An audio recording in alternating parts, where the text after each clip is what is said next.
journey in all this?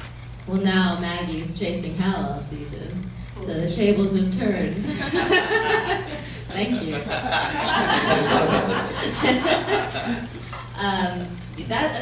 That's pretty much it. She knows that Hal is off, and she believes in him. She sees the inner struggle. She's protecting him. And I guess one of the nice things that happens this season, though, is that Maggie does integrate more with the community. So she develops a stronger relationship with Matt, for example. And you just see her taking her role on the field and in the community very seriously. And actually, she steps nicely into Hal's woman, which was something Maggie was extremely resistant to become. But she's, they're sharing quarters and waking up in the same bed, and it's not romantic at all.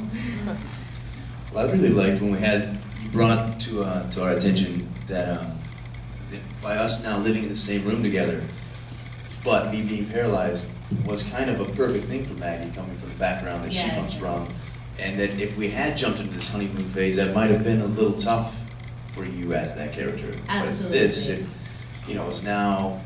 it was much deeper than just like this physical thing, and that was kind of a fun thing to play, interesting thing to play for two younger characters. For sure. Maggie's always more comfortable in challenge and close to that edge. And this wasn't your typical happy couple scenario. This was full of darkness and but also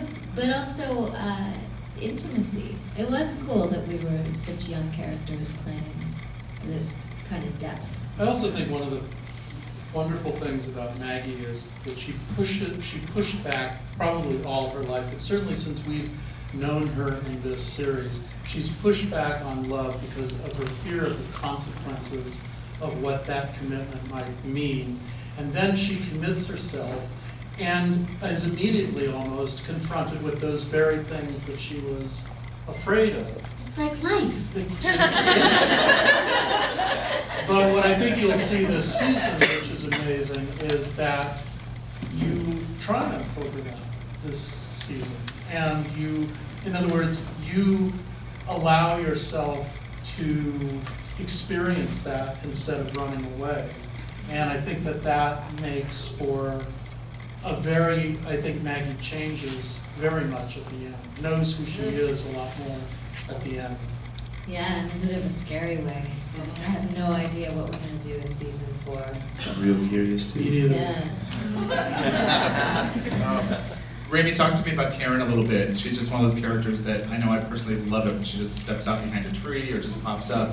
But she's not in every episode, but you always kind of feel her threat there. But can you talk about just the fact that, when do you use her? When do you decide, let's just keep the thread alive? Sure. Well, part of it, I'll just be honest, was a little out of our control because Jesse Schramm, the busiest working actor in television last season, had 2 other shows that she was involved in, Once Upon a Time and The Last Resort.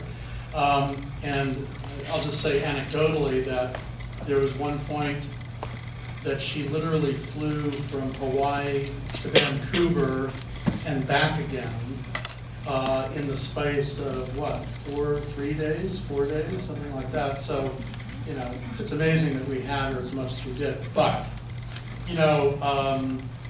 less is more in a lot of ways, and just knowing that she's out there, I think, was in many ways more powerful. I've always loved the idea of Karen being, when suddenly someone we know becomes the enemy, it actually is more frightening. And yet there's some part of her that still wants to be involved in them, and yet it's all twisted and weirded out. So I think that if you had that every episode, it might get tiring. But to know that all of a sudden you think you're safe, and then all of a sudden she comes back in again, that's something we always wanted to do.